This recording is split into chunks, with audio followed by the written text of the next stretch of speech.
Jodi Okun is the founder of College Financial Aid Advisor. Her business has helped thousands of families navigate the financial aid process. She is the author of Secrets of a Financial Aid Pro. Jodi has served as a financial aid advisor to several colleges, including Occidental College and my alma mater, Pitzer College. She was named one of the top 30 social influencers in personal finance and wealth by the Huffington Post and was ranked number 4 on a list of top 99 Twitter accounts covering financial aid. Jodi is a social media strategist, speaker, consultant, and small business advocate. Every Thursday at 5 p.m. Pacific Standard Time, Jodi hosts College Cash, a Twitter chat devoted to connecting college-bound families with higher education professionals. On average, College Cash receives more than 10 million impressions per week, making it a top resource for parents and students. And then on a personal note, a few years ago, I saw Jodi give a keynote talk at a college counseling conference. And ever since, I've wanted the opportunity to sit down and pick her brain about college financial aid and building a business. And I'm very excited to speak to Jodi Okun today.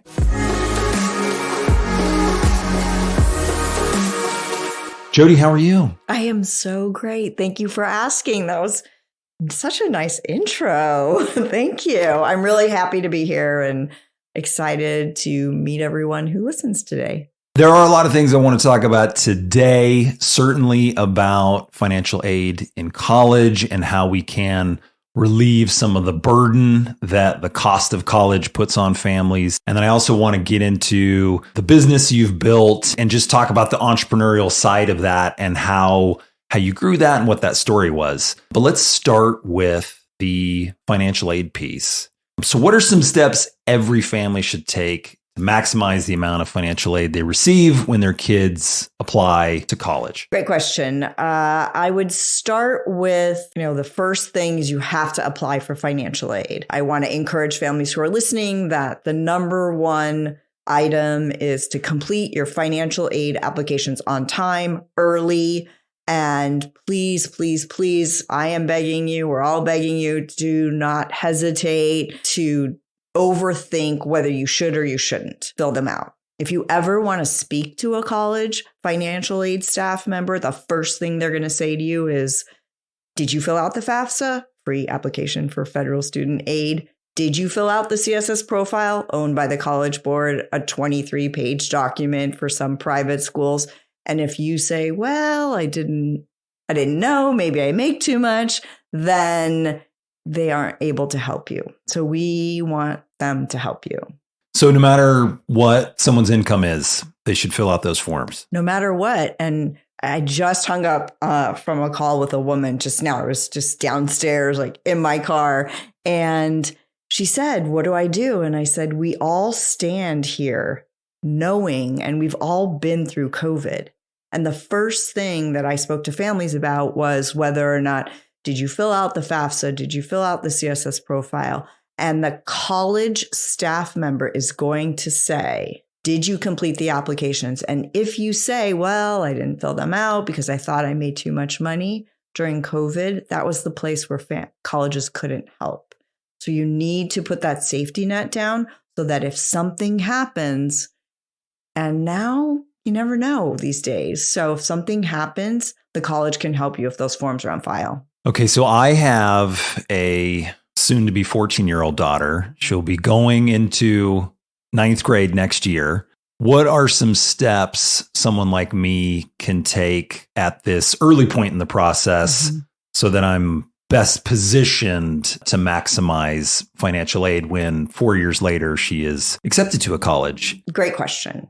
Top of the line, saving in 529. So that's a place that can be saved. Now, when we're talking today, we are now talking new FAFSA, new rules, better FAFSA, FAFSA simplification, a document that hasn't changed for over 40 years. So things that counted against you before might work in your advantage now. So if a grandparent owns a 529, it's not going to count against you. So there's a few things like that. Obviously, the student getting good grades helps with the bucket of merit money.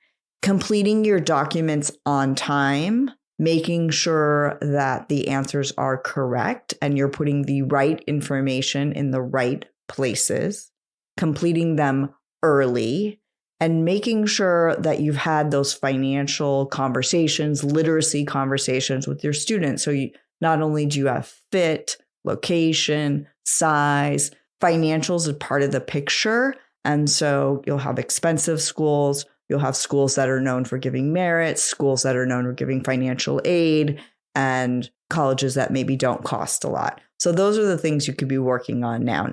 Communication with your student is the number one factor so that they know what you expect and they know what you can do or maybe can't do. I really like that because I have heard from a number of parents, they have this feeling that their duty is to just say to their kid, hey, wherever you can get into, I will find a way to pay for it. Mm-hmm. And yet they can really build some important skills for those kids if they start having these conversations, just like you said, about the financial piece, along with all those other factors that make a school the right fit for a particular kid. And when we're talking about this could be $250,000. That's an important conversation to have. Do you have any tips on how to start those conversations or specific topics they should get into with their kids to help them understand how this all works? Yes. So, another great question. So I like to talk to families about teaching your students about saving, how they can save, maybe suggestions on how you as a parent save. So saving is a term they need to learn. Cost is a term, teaching them what something costs. So whether it's milk or it's gas or it's a car or it's a $90,000 college times 4, which is a huge amount. And there are colleges in California that cost that. And so we need them to understand what it means, cost, expense, and budget. And it can start very small and build as the item that they're about to purchase is going to cost more. So start there. I think that might be a good suggestion. Well, tell me about the College Cast. College Cash. So back in the day when Twitter was pretty much the platform we all live on, I know we all live on Instagram sometimes and we live on Reels and TikToks.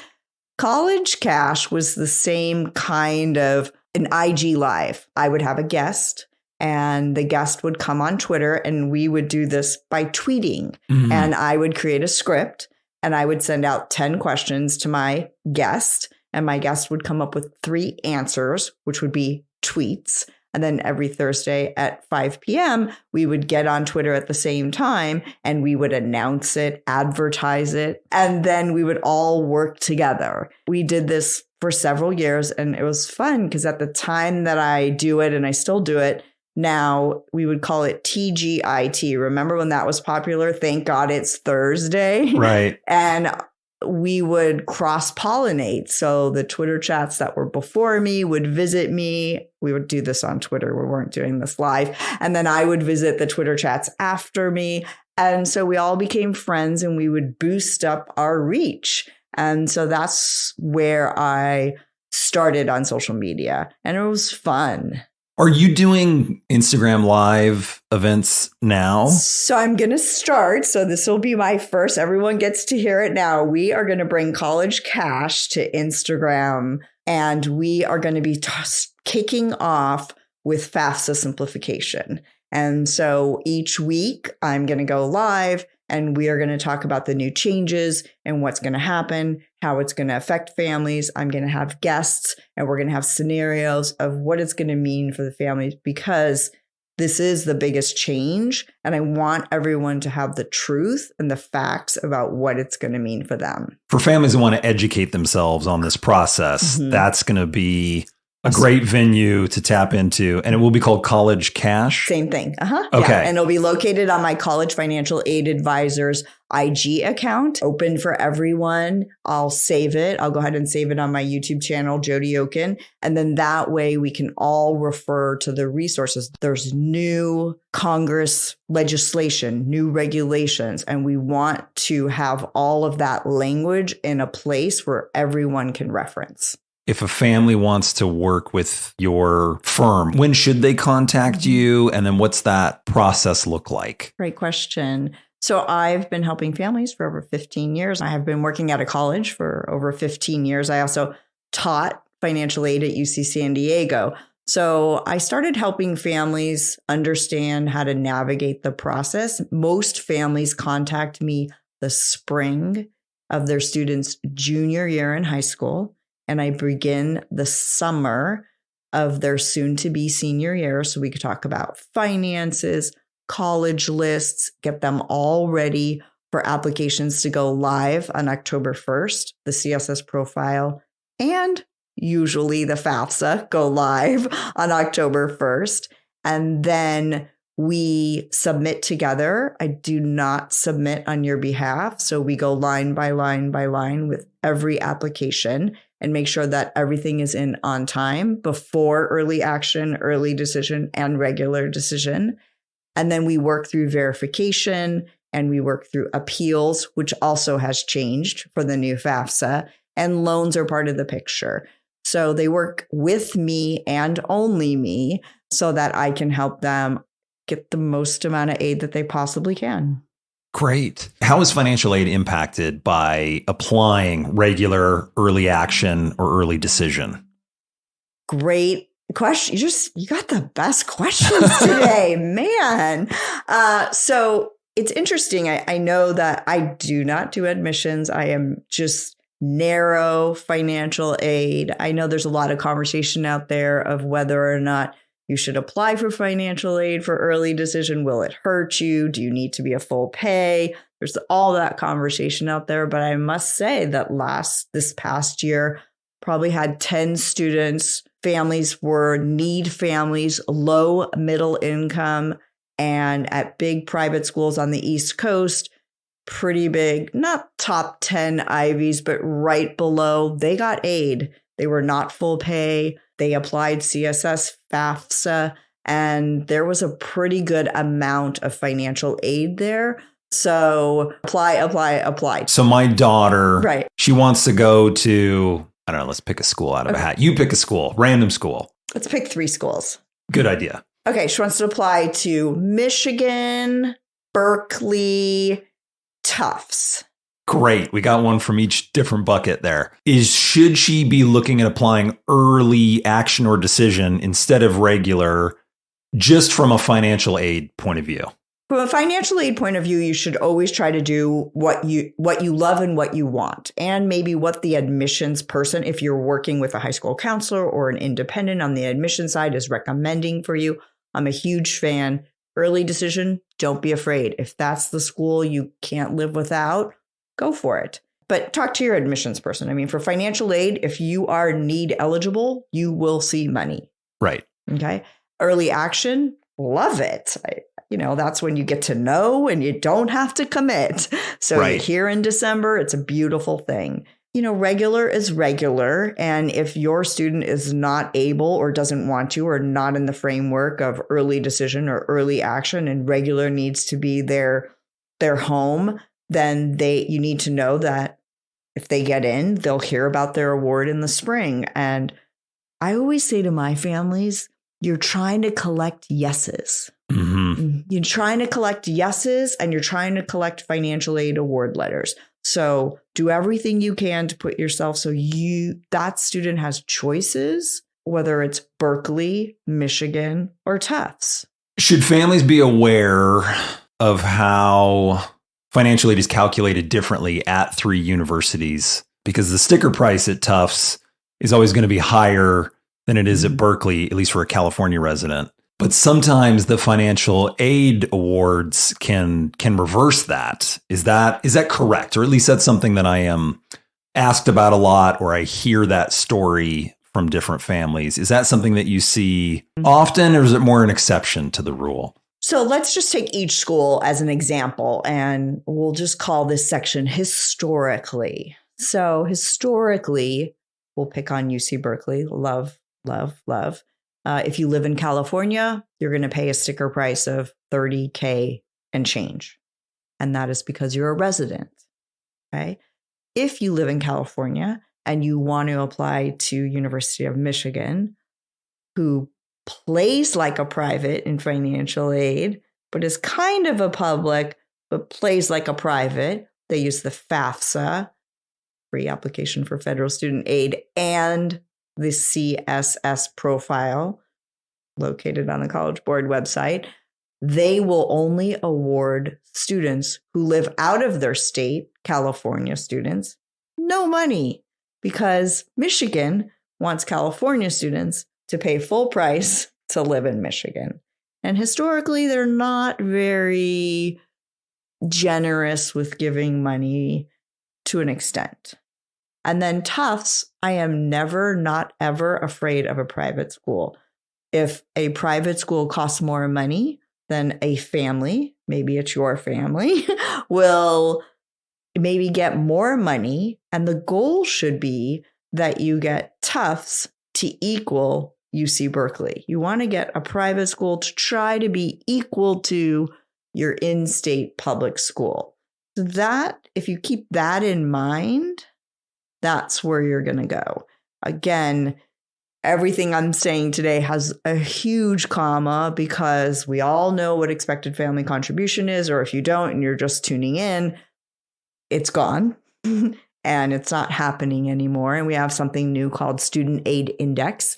And this week, every financial aid staff member in the United States is going to a conference from the Department of Ed to learn what Student Aid Index is and how it's going to help families, and are more families going to qualify, and how we can all wrap our heads around it. So that is sort of this unknown piece today. But when you're all listening to this time and time again later, maybe I'll get invited back more and then we can talk more about it. Break the index down then. Yeah. Yeah. Okay. But just to maybe to allay some anxieties, Yeah. it is possible that a Tufts or a similar private university can come in and offer a price that is similar, or at least comparable to a UC. Because I know that's a big anxiety for a lot of California families, as it becomes, it seems each year, more and more difficult for the California residents to at least get into the top UCs. Yes. More of them seem to be being pushed to the less desirable UCs. Even though I still think they're great schools, it may not be somebody's top choice to go to UC Riverside, whereas they're dying to go to Santa Barbara or UCLA or Berkeley. For whatever reason, there does seem to be a lot of pull at those campuses to pull in the international and the out-of-state kids, probably because they pay a lot more in tuition. So I think our takeaway here is not to be afraid to have a healthy list. Yeah. And to make sure that you have those expensive privates, middle of the road privates, publics in your state schools. I know Reach, Target, all of that. Also on the fiscal side. And know that if you've completed the applications and you need to talk to them about a change in circumstance, that option is open. And it's even open more with one of the new rules that every college in the United States is required now to read all special circumstances. And so that's a brand new regulation.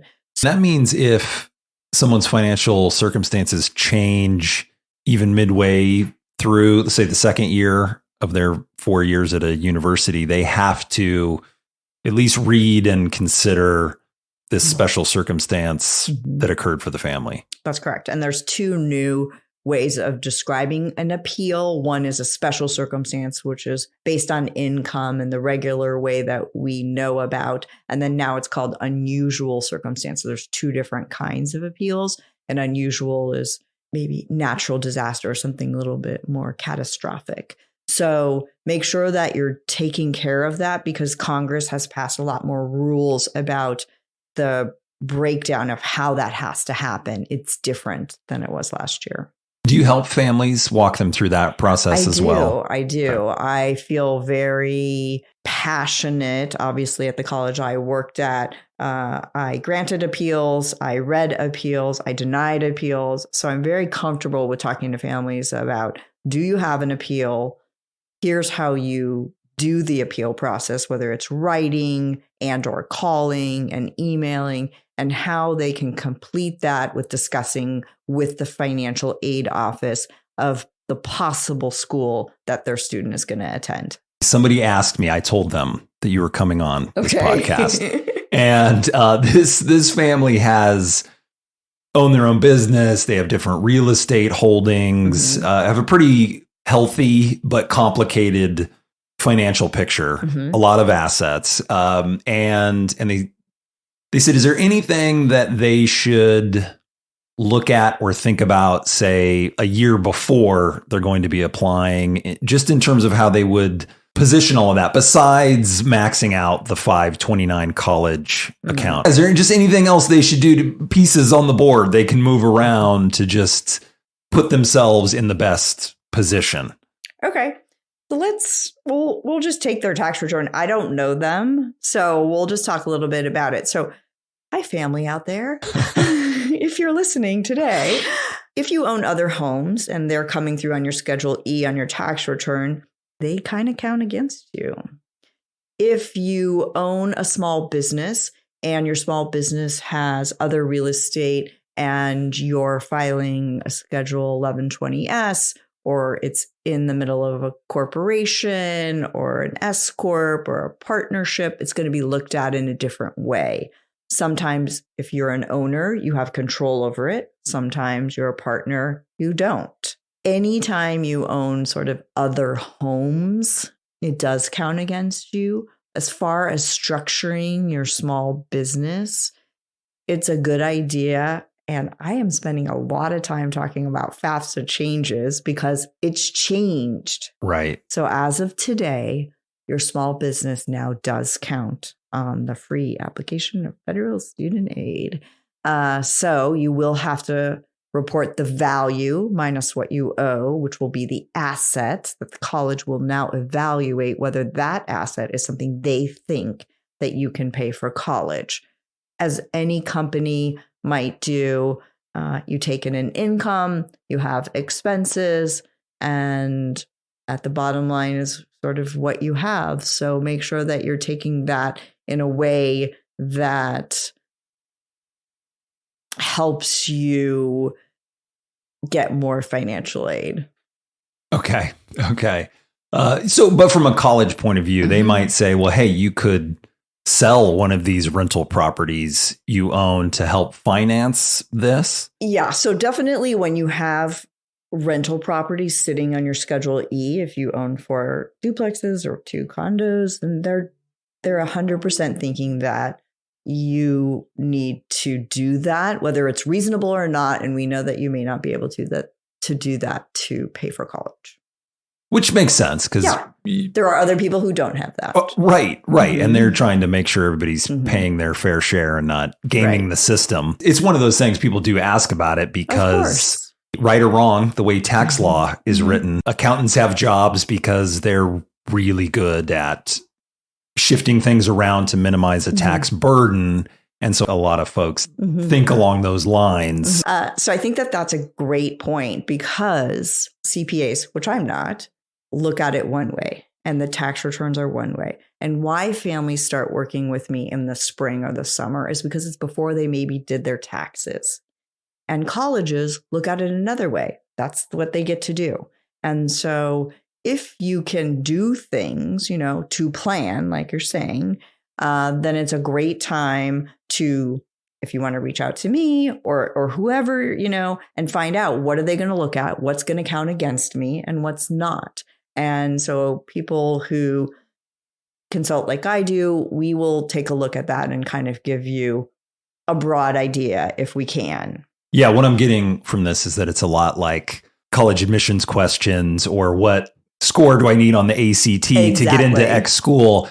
The answer is usually it depends. And we need to get into the specifics of each individual situation to really give specific answers. Exactly. And I think that I have to say I'm slightly nervous, with new FAFSA because everyone is in any industry, there are people who give out information of what they think, and there's sort of sometimes cookie cutter kind of responses, but the changes that are going to happen are going to be very individualized for each family. So I recommend to everyone who's listening today, just make sure you're talking to someone who knows how it can only help you and your family. This is the time where you put your blinders on, your head down, and do your process for your family, because that's how different things are right now.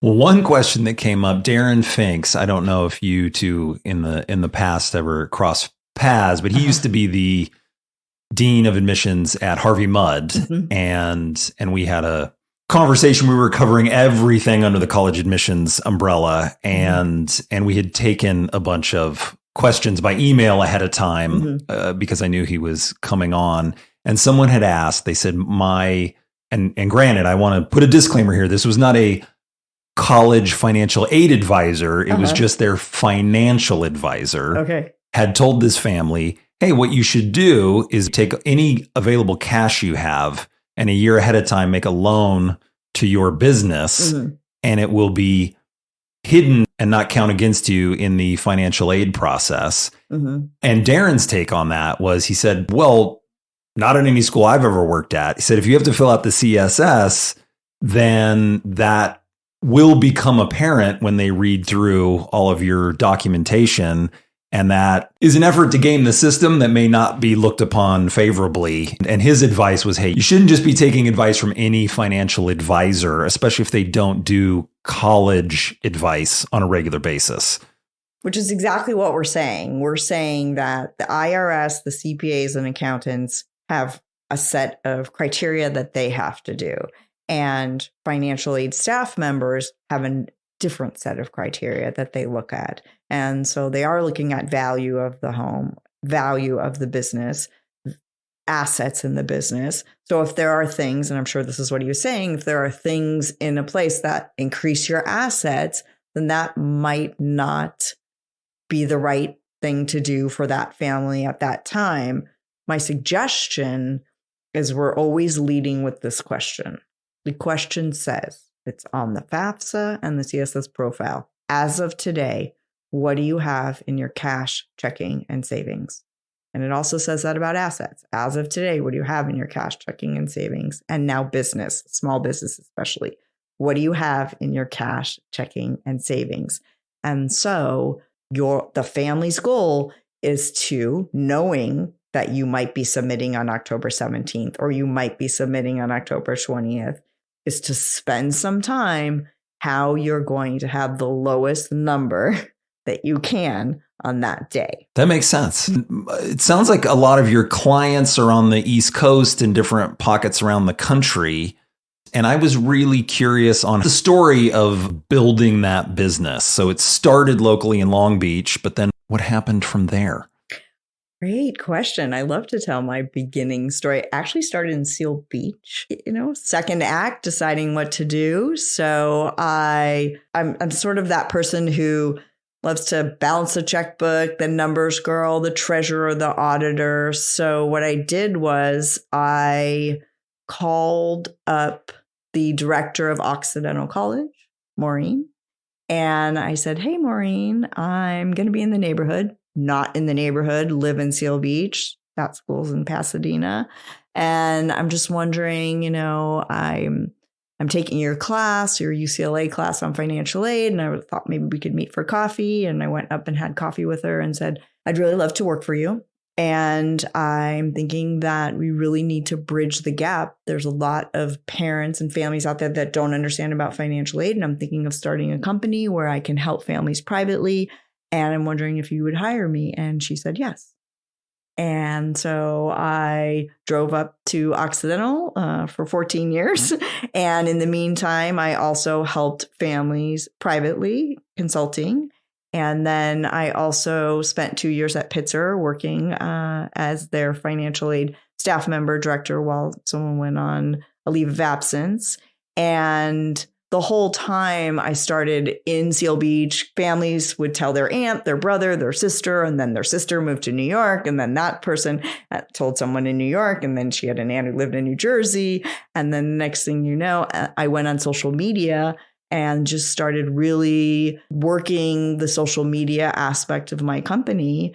And I met Discover on Twitter and became their brand ambassador and started going to do radio shows and podcasts and interviews in New York and desk sides with them, and really just began building the brand, but the whole time knowing that the roots were as a staff member of who's analyzing, what do they see, what are they thinking, and how does that affect the family? When a family says to me, well, what are they going to think when they read my application? I can say to them, I know what they're going to think because I'm one of them. Mm-hmm. And so that's kind of my little story. I wrote a book. Didn't really know I was going to write a book and have to rewrite it. Now you say rewrite it because everything just changed. Everything just changed. So there'll be a second edition. Oh, nice. Mm-hmm. How did the social media presence grow? Mostly it was Twitter. And my philosophy about Twitter and social media was I didn't necessarily have to hang out with my industry professionals, because the key to it was to hang out with the social media influencer whose kids were going to college or who had kids. So then they would talk to me. In fact, I met Brian on Twitter. Brian worked for the Wall Street Journal. He had 100,000 followers on Twitter. Brian approached me and said, oh my gosh, my son's going to college. Can you help me? I said, sure, I can help you. Can you retweet? Right. And so, we would get to this whole thing of this whole group of people who we would support each other. And then they had students, and then I would help them with financial aid. And so that's how the following grew. And it was, think about that. That's marketing 101, and Twitter's free. So I was tweeting, and Brian retweeted and said, oh my gosh, my son's going to college. And I said, oh my gosh, do you have any questions? And then I had family in New York. So I went to New York, and then all my friends that I met on Twitter, I invited them out to drinks or dinner, and then met them in real life. And then they introduced me to more people. And so that's what happens when you bring social media to real life. You and I met on social media or through a connection. That's how social media really can help a company build a brand. I feel strong that bringing it to real life, like you and I are actually sitting in the same room, that's when it's meaningful. I really like that, bringing social media into real life.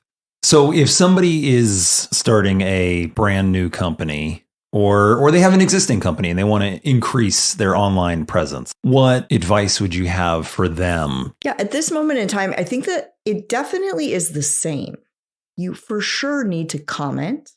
You for sure need to go to accounts that are in your industry, not in your industry, but also like accounts. So let's just use Instagram now, because Instagram is definitely the way we should be handling our day. If I am talking to moms or parent or someone who has a mom meme or someone who has a dad meme or someone who does funny dad chat, that's another person I met on Twitter, a dad chat. Those are the things where you start to build relationships with. And then if you can get the relationships outside of social media to know that there's no like and trust, I am normal, I have a nervous laugh, but let's support each other, and then get back on and build relationships. And our goal is to help whoever we can. Oh, that's excellent. Now, I believe I heard on a different podcast you were on, because I listened to a couple of them in preparation for this interview. You had mentioned that you read Social Media for Dummies, which I thought was really interesting, because when I went through business school a number of years ago, there was a corporate finance class that everyone knew it was the most difficult class on campus. And I asked a student who was about to graduate, I said, how did you get through that class? You didn't have a finance background. What was the secret? And he almost said it in hushed tones. He was like, I'm telling you, you're not going to believe me, but the key to the class, he's like, read Corporate Finance for Dummies before you take this. He's like, it will put it in language you can understand, and you will have this basis of understanding that will make everything easy in the class. I was very skeptical, but I followed his advice. And I found the class to be fairly easy after having struggled through everything in that book ahead of time. I couldn't believe the quality that was in this For Dummies book. It was the first one I had ever read. They covered high-level stuff, but made it very, very easy to grasp. And so do you still recommend that book for social media? So I didn't want to tell that story today. I thought maybe I should tell a different story because that is truly what happened. So my daughter was going to the East Coast for school. Do I drop names? Sure. She was going to Boston University. And so I thought, okay, well, you got all those hours. So I bought the book. I read it all the way there. I cried all the way home. I read the book all the way home and started it. That is exactly how I did it. It was Social Media for Dummies. I read the whole thing. It really helped. I had a little hard time in the beginning about finding my tone and finding my voice. And sometimes I lose it a little bit on social media because you grow and you expand and your family gets older and stuff. But finding your tone and finding your voice and just starting conversations. And that is what Social Media for Dummies really taught me, aside from the mechanics. And I always refer back to it. That is a true story. That's great. That's great. Mm-hmm. So Instagram is where you would go today. Yeah, so I guess you can hear it right here, right now. So right now, I'm definitely a prep kind of girl. Like I'm not going to go live without taking a few things. Video is certainly, I'm a little bit, we mentioned to my second act. So it's not as easy for me, but I'm for sure doing it. That's where it's going to happen. Definitely stories, reels. We're moments away. The only reason it's probably not happening today is because I'm sitting here in Seal Beach and it's a lovely day and I'm thinking of another excuse of why not to do it. But it's going to be there and I love it. And I think all we have to do is just be ourselves and talk and come from a true place.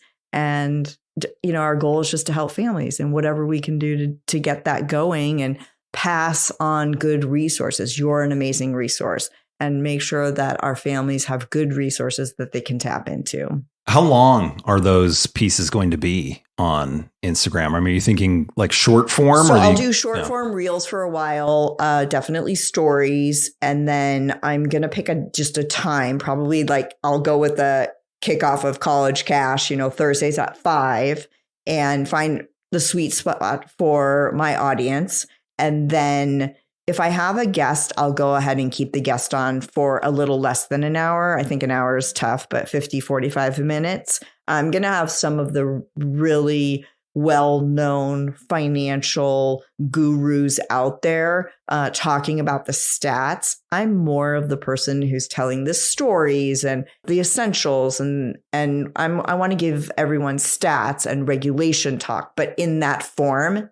And they do a great job of that. So I'll invite them. I have a lot of directors from financial aid colleges that I'm in touch with. And so I want them to be coming in and talking about their perspective. So that's kind of how it's going to roll out. I don't want anyone on my side to go out before the conferences are over. So the conferences are going to be winding down. Everyone's very busy learning. Their heads are going to explode soon.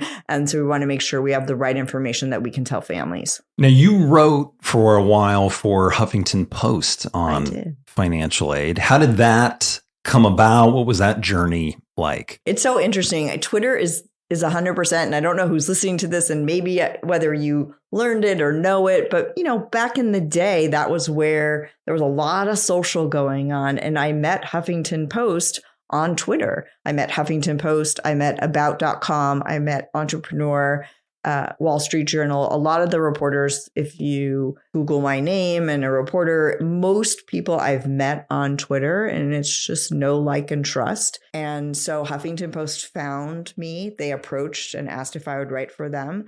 And they have a very unique system at the time. You had to write a certain amount of articles. You had to have a certain amount of links in them. You had to post them on your own. And then it is like an influencer. You do get paid for that. It was a great opportunity. And Huffington Post was fun. It was fun. Yeah. And that led me to about.com. And then that led me to Discover.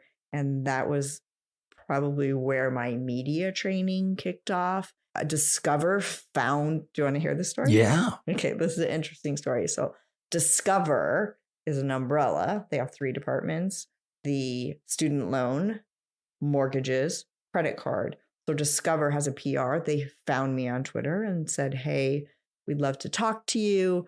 We'd like to find out more about you. And we have an idea. And so we got on the phone and they had this idea. They had never hired anyone as a cover girl or an influencer. And this was their first time. And so they were going to pitch the PR of Discover to the student loan department. We'd like to get Jodi to do this.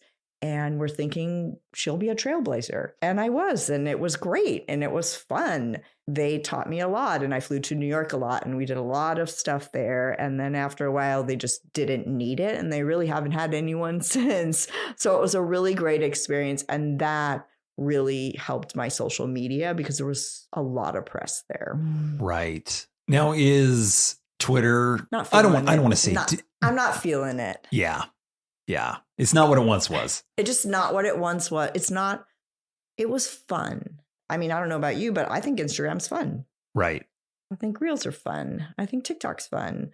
I just don't think that I can talk about financial aid and be heard above all the other things that are on Twitter. That's all. Yeah. That's all I have to say about it. I can't be heard, and it's not the place where people are going anymore. Right. So I want to be where families are and my friends are. Yeah, it feels like a much more hostile environment than it used to be. Somebody is upset about anything that's written on there, and almost the entertainment of it for a number of people is giving whoever wrote something a hard time about what they wrote. Whereas I don't get that impression from, say, Instagram, like you said. And I don't want to be a part of that anymore in Twitter. You know, there's a lot of hostility, like you said, and we're just trying to inform. So let's find a place where it's welcoming and it's easy and it's maybe more visual, where you can see me smile or not smile or drink coffee or whatever it is. Jodi, as we bring this home, any critical tips for families who are in the middle of the process of applying for financial aid?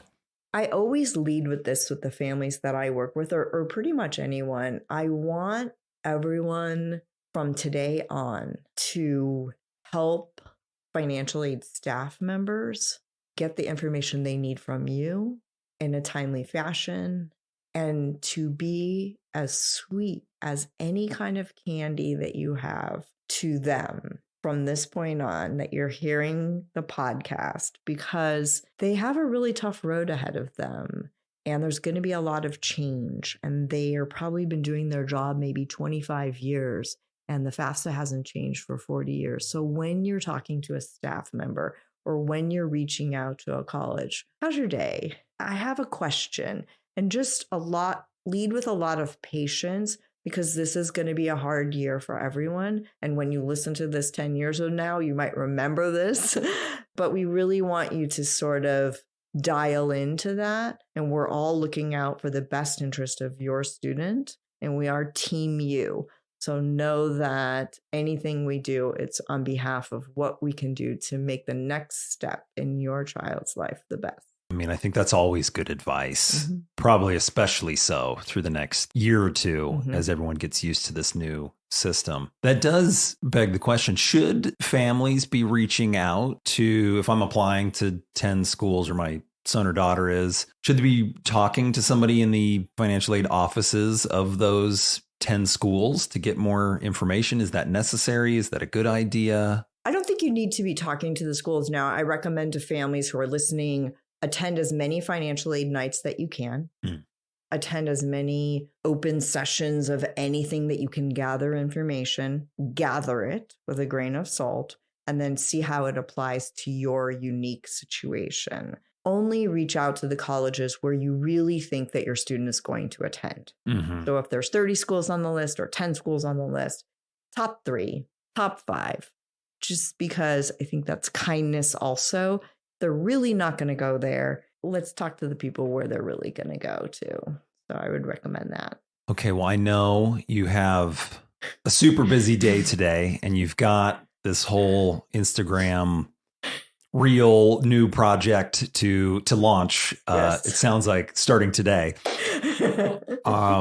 It's been an absolute pleasure to have you here and talk to you about business and social media and college financial aid. And I hope we can do it again sometime and help each other as both of these shows and enterprises grow. I want to say thanks for coming in. Thank you so much for inviting me. I really, like I said, everyone who's listening, I drove over because I really wanted to be here. I think it's a great, for you guys to hear two people that are in the same room. And I'm just going to say for now, hey, you want to be a guest on my Instagram live show when it gets started? I would love to. Okay, see, you guys here, you heard it first. So thank you very much. Thank you everyone for listening. I really appreciate it. It's been so much fun. Thank you. And Jodi, I'm going to add one last little thing that I have picked up over the course of this chat, which is that you are full of good little ideas and tips that can help people in other areas of their life. Talking to your kids about financial literacy or connect social media to real life. I mean, those are just good tips for everybody, no matter what they're doing, what their goals are. Be kind to the financial aid offices or anybody that you're asking for information or a favor from. I really do appreciate that about you. Have an excellent day, and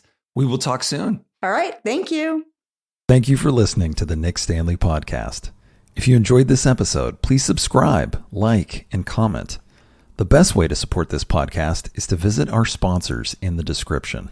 Have an excellent day.